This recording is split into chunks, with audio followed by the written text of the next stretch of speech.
साथ आगे होने वाली एक दुर्घटना के बारे में आभास हो जाता है। अब सुनिए आगे। अब क्या हुआ तुम्हें, मुझे दिखाओ। वीरेंद्र का सिर सामने वाली सीट पर जा लगा था और शिवानी उसका माथा देखने की कोशिश करने लगी।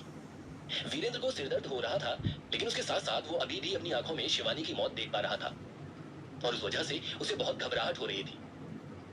वीरेंद्र ने शिवानी को देखा तो वो बिल्कुल ठीक थी, बिल्कुल महफूज और उसके बगल में ही थी। ये देखकर वीरेंद्र खुश हुआ। साथ ही वो वीरेंद्र की इतनी चिंता कर रही थी कि वीरेंद्र को उससे और भी लगाव महसूस होने लगा। कि क्या हुआ वीरेंद्र, तुम ठीक तो हो ना? शिवानी ने उससे सवाल किया। वीरेंद्र ने दर्द के मारे चेहरा बनाते हुए कहा, अब कुछ नहीं, बस थोड़ा सा दर्द हो रहा है। शिवानी ध्यान से वीरेंद्र का माथा चेक करने लगी और उसके बाद अपने हाथ से उसको सहलाने लगी। वहीं दूसरी तरफ वीरेंद्र की रूह कांप उठी थी। उसने जो कुछ भी देखा था उसने वीरेंद्र को हिलाकर रख दिया था। वो जानता था कि सपना नहीं बल्कि हकीकत है जो शायद बस इसी बस में पूरा होने वाला है। वीरेंद्र ने सोचा, ये मैंने अभी क्या देखा? हमारी बस का एक्सीडेंट होने वाला है और हम सब मर जाएंगे और शिवानी मेरी आंखों के सामने मर जाएगी। मैं उसे खो दूंगा। वो घबरा गया। नहीं, मैं शिवानी को नहीं खोना चाहता। शिवानी को अगर मैंने खो दिया तो मैं कैसे जी पाऊंगा? वीरेंद्र को शिवानी को खोने का डर अंदर ही अंदर सता रहा था। मैं क्या करूं, कुछ भी समझ नहीं आ रहा। क्या मैं शिवानी को सब कुछ सच सच बता दूं कि हमारी बस का एक्सीडेंट होने वाला है और वो इसमें मारी जाएगी? कुछ देर इस बारे में सोचने के बाद उसने तय किया, नहीं, अगर शिवानी ने मेरा यकीन नहीं किया तो। वीरेंद्र इस वक्त डिलेमा में था। उसके लिए यह घड़ी बहुत मुश्किल थी। बस तेजी से चलती चली जा रही थी। किस मोड़ पर खाई आ जाए इस बात का किसी को भी पता नहीं था, यहां तक कि वीरेंद्र को भी नहीं। तभी वीरेंद्र अपनी सीट पर से खड़ा हो गया और अपनी गर्दन ऊंची नीची करके ड्राइवर के पास जाकर देखने लगा। तभी कंडक्टर एकदम चौकन्ना हो गया और वीरेंद्र के करीब आकर बोला, क्या हुआ भाई साहब, क्या देख रहे हैं आप? तभी वीरेंद्र एकदम झेप गया और बोला, नहीं कुछ नहीं, बस ऐसे ही मैं देख रहा था कि पठानकोट कितनी और दूर है। अरे भाई साहब, आप आराम से अपनी सीट पर जाकर बैठ जाइए, जब पठानकोट आएगा मैं आपको खुद ही बता दूंगा। बस कंडक्टर ने जबरदस्ती वीरेंद्र को वापस अपनी जगह पर भेज दिया। वीरेंद्र बैठ तो गया लेकिन अंदर ही अंदर बहुत बेचैन हो रहा था। तभी कंडक्टर बस ड्राइवर के पास गया और धीरे से बोला, तुम्हें स्पॉट तो पता है ना कि हमें कहां पर अपना कांड करना है? तभी ड्राइवर ने हल्के से अपना सिर हिला दिया। मालूम है, तुम फिक्र मत करो, बस तैयार रहना। जैसे ही खाई आएगी बस का दरवाजा खोलकर यहाँ से कूद जाऊंगा। तुम्हें वो वाला दरवाजा खोलकर कूदना है, बिल्कुल भी देरी मत करना, वरना इन सबके साथ तुम भी मारे जाओगे। तभी कंडक्टर टूथपिक से अपने दांत साफ करते हुए बोला, इतनी कच्ची गोटी नहीं खेली है, टाइम पर कूद जाऊंगा, बस तू सिग्नल दे देना। वीरेंद्र उनकी बातों को समझने की कोशिश कर रहा था। तभी उसने शिवानी की बात सुनी। क्या हुआ वीरेंद्र, आखिर मसला क्या है? बहुत देर से देख रही हो, तुम बहुत बेचैन नजर आ रहे हो। ठीक तो हो ना? कहीं तुम्हारे सिर की चोट दिमाग तक तो नहीं लग गई? वीरेंद्र चौंक गया और शिवानी को देखते हुए बोला, अब नहीं नहीं, ऐसी कोई बात नहीं है, वो बस मुझे अब एक्साइटमेंट हो रही है थोड़ी पठानकोट पहुंचने की, इसलिए समझ नहीं आ रहा कि क्या करूं। हाँ मतलब, हाँ थोड़ा पेट में दर्द हो रहा है, सिर में भी, कान में खुजली हो रही है। वीरेंद्र कुछ भी उल्टा सीधा बोले चला जा रहा था जबकि शिवानी हैरान हो रही थी। तभी अचानक वीरेंद्र के दिमाग में एक आइडिया आया और उसने शिवानी को बोला, शिवानी, मैं कह रहा था कि तुम अपनी सीट चेंज कर दो। नहीं, मेरे कहने का मतलब, इस सीट पर ना बहुत डस्ट आ रही है बाहर से। तुम एक काम करो, वहां बैठ जाओ। अब तो वैसे भी काफी पैसेंजर्स कम हो गए हैं, तुम आराम से टहलकर जा सकती हो पूरी बस में। वीरेंद्र ने स्माइल करते हुए कहा। अचानक तभी शिवानी उसको लुक देने लगी और बोली, क्यों, मैं वहां पर क्यों बैठूं, जबकि इस साइड का व्यू बेहतर है? ये व्यू मुझे वहां से नहीं मिलेगा। तुम मुझे भगाना चाहते हो? शिवानी बच्चों की तरह बोली।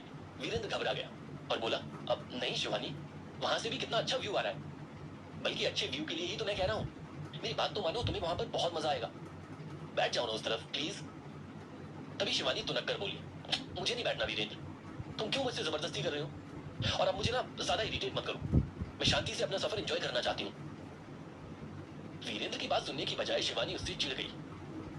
तभी वीरेंद्र सिर पकड़ते हुए बोला, ए भगवान, अब इस पागल लड़की को कैसे समझाऊं कि मैं इसकी सीट चेंज अपनी मनमर्जी के लिए नहीं करवा रहा।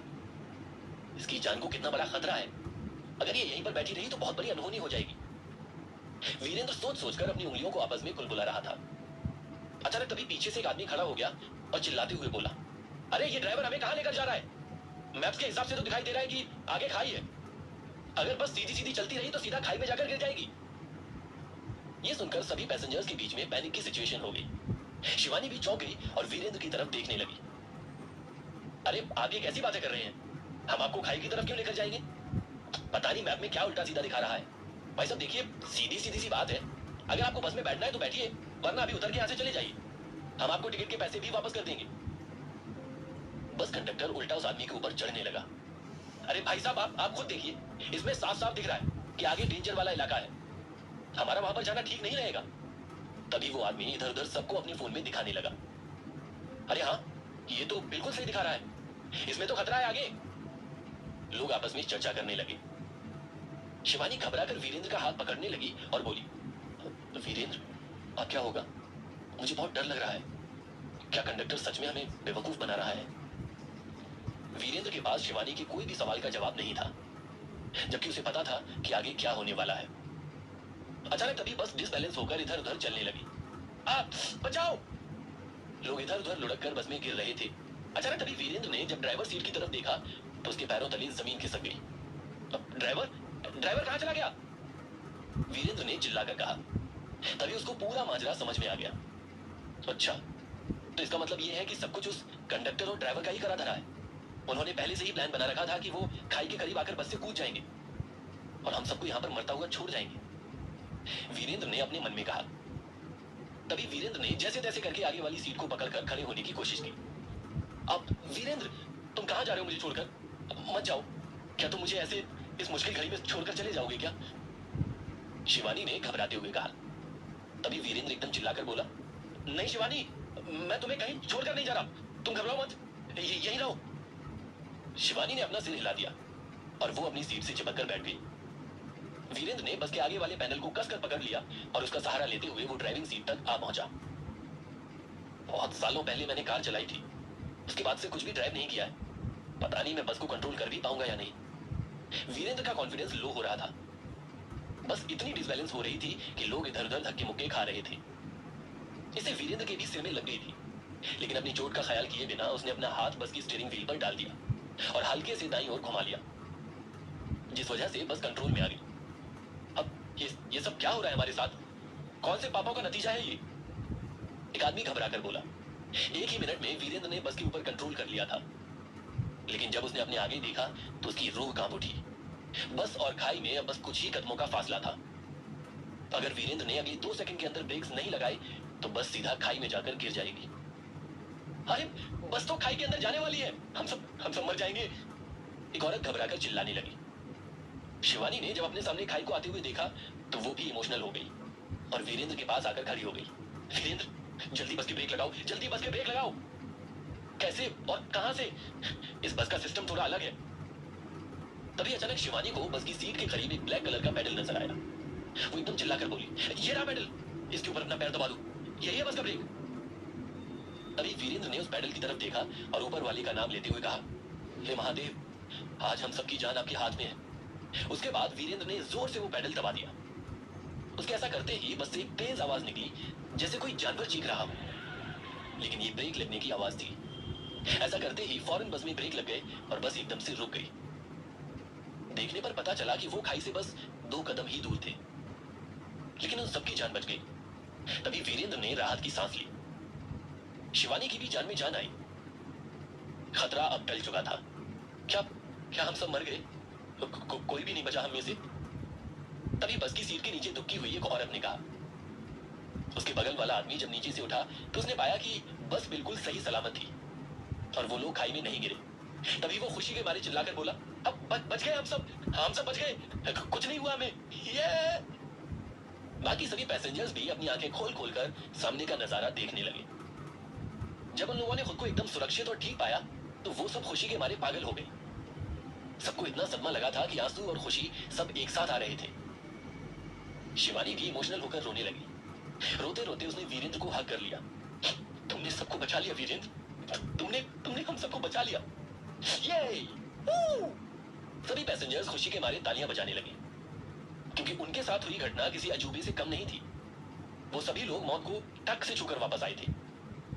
तभी वो सब लोग आगे आकर वीरेंद्र के पास खड़े हो गए।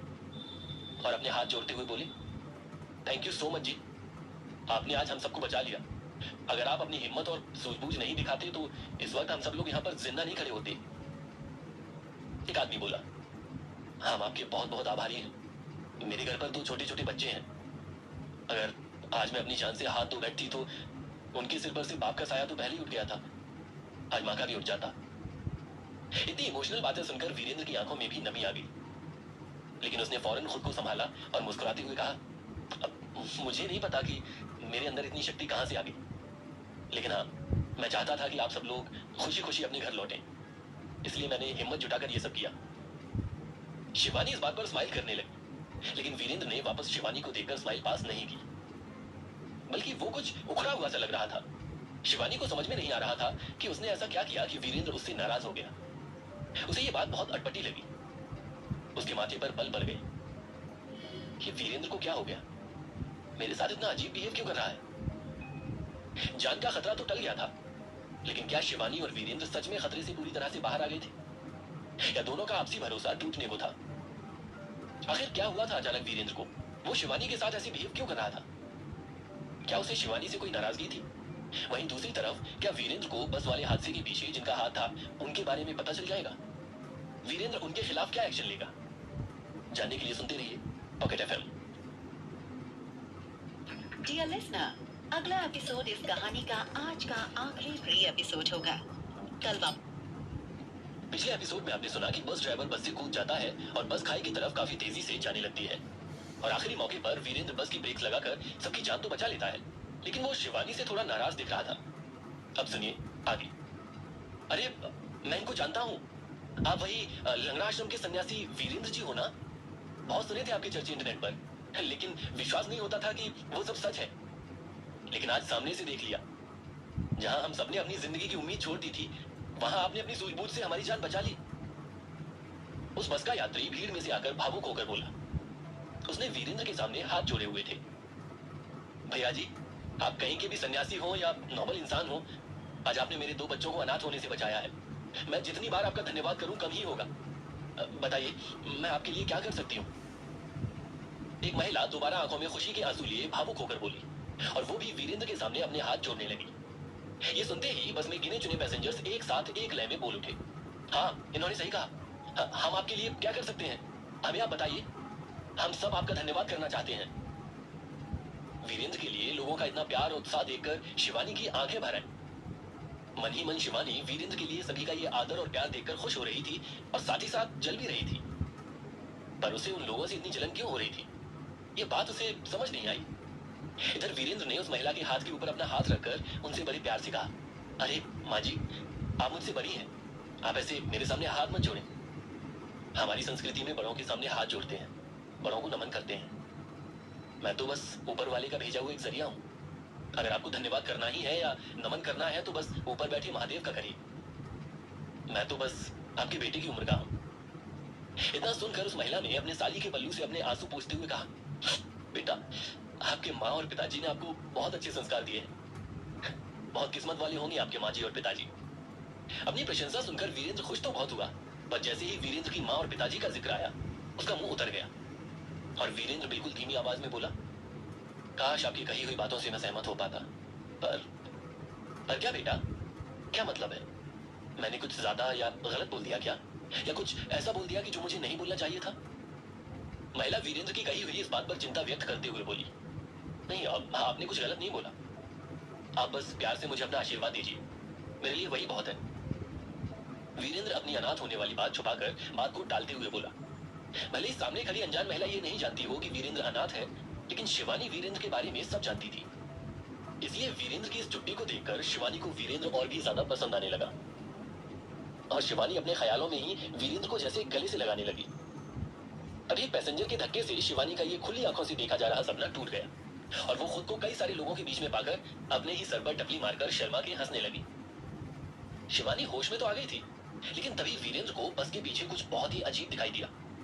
उसने लोगों की भीड़ को चीरते हुए पीछे की तरफ जाने की कोशिश की, ताकि वो सब कुछ ठीक से देख सके। बाकी के लोग भी हैरान होकर वीरेंद्र के पीछे पीछे चलने लगे। अब 1 मिनट रुकिए आप सब यहाँ पर। सबसे कुछ दूर जाकर जब वीरेंद्र ने अच्छे से बाहर देखा तो पाया कि बस के पिछले हिस्से से बहुत ज्यादा धुआं निकल रहा था। बस खाई में जाने से तो बच गई थी, लेकिन यूं खतरनाक ड्राइविंग और रास्ते की वजह से बस के पिछले हिस्से में कार्बोरेटर और इंजन के कुछ पार्ट्स गर्म होकर धुआं देने लगे थे। ये धुआं देखकर वीरेंद्र का मुस्कुराता हुआ चेहरा चिंता से भर गया। उसके सर पर फिर से पसीना आने लगा। वीरेंद्र को लगा कि बस के इंजन के इंटरनल हिस्से में कहीं आग लग चुकी है और ये उसी का धुआं है। अब देखिए, मैं आपकी बातों और भावनाओं को समझता हूं और मैं आप सभी के साथ ही हूं, लेकिन अब हमें ये बस खाली कर देनी होगी और जल्द से जल्द अपना पूरा सामान निकालकर इस बस से बाहर निकलना चाहिए। चलिए, सभी लोग अपना अपना सामान लेकर बस से बाहर निकल जाइए और पैनिक करके अफरा तफरी ना मचाएं प्लीज। वीरेंद्र ने अपनी टेंशन को काबू में करते हुए बड़ी ही सलाहियत से सबको समझाया और बिना किसी डर की खबर दिए उसने उन सभी को बस से नीचे उतारने का एक प्लान बनाया। सब उसकी बात मानकर सभ्य तरीके से बस के बाहर जाने लगे। वहीं वीरेंद्र से दूर खड़ी शिवानी उसे देखकर मुंह बना रही थी। सबसे इतना मुस्कुरा के और प्यार से बात करता है और मुझे जब देखो तब ऐसे घूरता रहता है जैसे मैंने इसका कुछ बिगाड़ा हो। पता नहीं कैसा लड़का है ये, जब देखो तब कुछ अटपटी बात करके मूड खराब कर देता है और फिर कोई नया कारनामा करके दिल भी जीत लेता है। क्या करूं मैं इन मिक्स्ड फीलिंग्स का। कभी कभी लगता है कि इसके साथ ही रहूं और फिर मन करता है कि इससे बात भी ना करूं। वीरेंद्र के चेहरे को गुस्से में देखते हुए शिवानी मन ही मन अपने आप को ही डांट रही थी और बार बार खुद को ही समझा रही थी। आराम से उतरिए और वहां बस से दूर होकर खुली जगह पर सभी लोग बैठ जाइए प्लीज। वीरेंद्र बस के बाहर खड़ा होकर एक एक पैसेंजर को सेफ्टी से बस से निकलने में मदद कर रहा था। तभी उसकी नजर शिवानी पर गई और उसे गुस्सा आने लगा। क्या है ये लड़की, जब देखो तब अपनी मनमानी करती रहती है। अब देखो, पागलों की तरह अकेले खड़ी होकर खुद ही से ला रही है और यहाँ इसकी जान बचाने के लिए मैं पागलों सा इसकी सीट चेंज करवा रहा हूँ, तो कभी खुद बस भी चला रहा हूँ और ये है कि अपनी ही धुन में गुम है। सभी लोग उतर गए हैं, ये किन ख्यालों में खोई हुई है। ये सोचते हुए वीरेंद्र चिल्लाकर उसे आवाज लगाता है, ओ मैडम, ओ अपने ख्यालों के रथ से उतरिए, या क्या आपके लिए एक रथ यहाँ पर भी मंगवाऊं मैं। ये बोलता हुआ वीरेंद्र बस में घुस गया। उसने फिर जल्दी से अपना और शिवानी का भी सामान बाहर खड़े पैसेंजर के हाथ में दिया। इसे वही साइड में रख दो भैया, एक पिट्ठू बैग रह गया है, मैं बस वो लेकर आता हूँ। वीरेंद्र के हाथ से सारे बैग्स लेकर वो पैसेंजर आगे बढ़ गया और रोड के साइड की एक खुली जगह पर उन्हें रख दिया। इस खुली जगह पर ही वीरेंद्र ने सारे पैसेंजर्स को बिठा रखा था ताकि अगर बस में आग भी लग जाए तो सारे पैसेंजर्स को कुछ ना हो। बस के अंदर आकर वीरेंद्र अपना एक छोटा सा पिट्ठू बैग जिसकी सीट के नीचे रखा था उसे ढूंढने लगा। वीरेंद्र को अपने बैग से पहले बाहर पड़ी शिवानी की हील्स मिल जाती है। अब वीरेंद्र को हील्स देखकर पहली बार देखा हुआ शिवानी का वो रूप याद आया और इसके साथ ही वो हल्का सा मुस्कुरा पड़ा। पागल है ये लड़की पूरी। वीरेंद्र को बस में अब तक हुई सारी बातें फिर से याद आती हैं और वीरेंद्र का चेहरा फिर उतर जाता है। वीरेंद्र के चेहरे पर हंसी की जगह फिर से खरूसियत आ गई थी। वीरेंद्र ने हील्स निकालकर बाहर शिवानी के आगे रख दी। ये लो तुम्हारी हील्स, इसे पहन लो और अपना हैंडबैग लेकर बस से बाहर वो खुली जगह पर जाकर बैठो, जाओ प्लीज। वीरेंद्र ने थोड़ा मुंह बनाकर बोला और दोबारा अपना बैग ढूंढने लगा। वीरेंद्र की इस बात ने तो मानो केक पे चेरी का काम कर दिया। शिवानी अंदर ही अंदर मानो पिघल सी जाती है। यार कितना प्यारा है ये लड़का, और मैं जब देखो तब इस पर गुस्सा करती रहती हूँ। ये बेचारा तो हर बार मेरी मदद करता है, पर मैं हूं कि इसके ऊपर ही चढ़ जाती हूँ। कोई बात नहीं, अभी बस से उतरकर मैं इससे माफी मांग लूंगी, उससे शायद इसका सड़ा हुआ मुंह ठीक हो जाए। अपने मन में यही सोचते हुए शिवानी हील्स पहनती है और शर्मा कर वीरेंद्र को देखती है। वीरेंद्र अपना बैग लेने में व्यस्त था और आखिर में उसका बैग जो कि सीट के नीचे काफी अजीब तरह से फंस गया था, अब वो बैग बाहर आ गया। आ ही गया तू हाथ। बैग को अपने हाथ में पकड़कर अब वीरेंद्र उसे खींचने लगा। तभी बाहर खड़े हुए सभी लोगों ने देखा कि बस के पीछे के इंजन में से लपटें निकलने लगी थी और आग एक ही बार में बहुत जोर की लगी थी। आग फैलती जा रही थी। ये देखकर सारे पैसेंजर्स वीरेंद्र और शिवानी को चिल्ला चिल्ला कर आवाज देने लगे, क्योंकि सिर्फ वही दोनों थे जो अब भी इस बस के अंदर थे। सन्यासी जी जल्दी उतरिए बस से, बस के इंजन में आग लग चुकी है। एक पैसेंजर ने आवाज दी। अब यही कारण था शायद जिसकी वजह से सन्यासी जी ने हमें बस से नीचे उतरकर बस से दूर किया था। उनको पता था कि बस में आग लगने वाली है, हमें न जानते हुए भी हमारी जिंदगी बचाई उन्होंने। अब आगे बढ़कर हमें उनको भी बचाना होगा। बस में सफर करने वाली महिला भावुक होकर बोली। उसे वीरेंद्र के लिए चिंता हो रही थी और वो वहां खड़े सारे लोगों से मदद करने के लिए गुहार लगाने लगी। वहीं शिवानी को इस बात का बिल्कुल भी एहसास नहीं था। वो जहां थी वहीं बैठकर अपनी हील्स पहनने लगी और मुस्कुराकर हल्का सा छेड़ते हुए बोली, अगर अकेले नहीं निकल रहा है बैग तो मैं आ जाऊं क्या। ये बोलकर जैसे ही शिवानी ने ऊपर देखा तो उसे वीरेंद्र के पीछे बस में लगी आग दिख गई और वो पिछली बार की ही तरह अपनी जगह पर थम गई। शिवानी का शरीर मानो शीतल बर्फ के जैसा सख्त और ठंडा हो गया था। उसके माथे पर ढेर सारा पसीना आने लगा। उसकी आंखों के बीच वाला हिस्सा एक आम इंसान की आंखों से कहीं ज्यादा बड़ा हो गया, मानो शिवानी को उस आग में अपना पास्ट दिख रहा हो। अच्छा मैडम, तुम पहले अपने जूते पहनोगी या बैग निकालोगी? इतना कैसे करोगी तुम एक साथ? लेकिन किसी के भी टोन का तुरंत जवाब देने वाली लड़की अब बिल्कुल शांत हो गई थी। थोड़ी देर में ये बात वीरेंद्र को भी समझ में आई और वीरेंद्र भी सोचने लगा, ये हमेशा गुस्सा नाक पे रखने वाली लड़की अब शांत कैसे है? अभी तक तो 4 टोन मार चुकी होती, पर अब कुछ बोली ही नहीं। बस से अकेली उतर गई क्या ये पागल लड़की? इतना बोलते ही वीरेंद्र ने अपना सिर उठाकर शिवानी की ओर देखा। फिर शिवानी का बर्फ जैसा ठंडा शरीर और किसी गेंद से भी बड़ी बड़ी आंखों को देखकर वो बिल्कुल हैरान हो गया। तभी उसके हाथ में आया बैग एकदम से अपनी जगह से छूट गया और वीरेंद्र ने खुशी में कहा, यस, बैग मिल गया। वीरेंद्र ने बैग को हवा में शिवानी की तरफ दिखाया जैसे वो कोई ट्रॉफी दिखा रहा हो, लेकिन शिवानी एक टक पीछे ही देखे जा रही थी। ऐसे में जैसे ही वीरेंद्र शिवानी के पास चलकर पहुंचा, उसने शिवानी की आंखों में पीछे लगी हुई आग की एक साफ झलक देखी। इसे देखते ही वीरेंद्र पीछे मुड़ा और उसे भी आग देखकर कई सारी बातें याद आने लगी। वो उसी तरह से मंत्रमुग्ध होकर खड़ा हो गया जैसा कि उसने कुछ दिन पहले किया था। लेकिन बस में आग बहुत तेजी से फैल रही थी और इस आग की वजह से यहाँ ब्लास्ट भी हो सकता था। इसीलिए बाहर खड़े सभी यात्री भी वीरेंद्र और शिवानी को आवाज लगा रहे थे। लेकिन वो सब भी देख पा रहे थे कि अंदर खड़े दोनों ही व्यक्ति जैसे इस वक्त खुद ही सुसाइड करना चाहते हो, क्योंकि आग देखने के बावजूद भी दोनों बस से निकलकर भाग ही नहीं रहे थे। ऐसे में बाकी सब भी हाथ पर हाथ धरे खड़े थे और चिंता कर रहे थे और आग हर तरफ फैलती जा रही थी। क्या वीरेंद्र खुद को और शिवानी को आग से बचा पाएगा? क्या बाहर खड़े सभी यात्री कुछ करेंगे? क्या इस आग से वीरेंद्र और शिवानी का कोई पुराना संबंध था?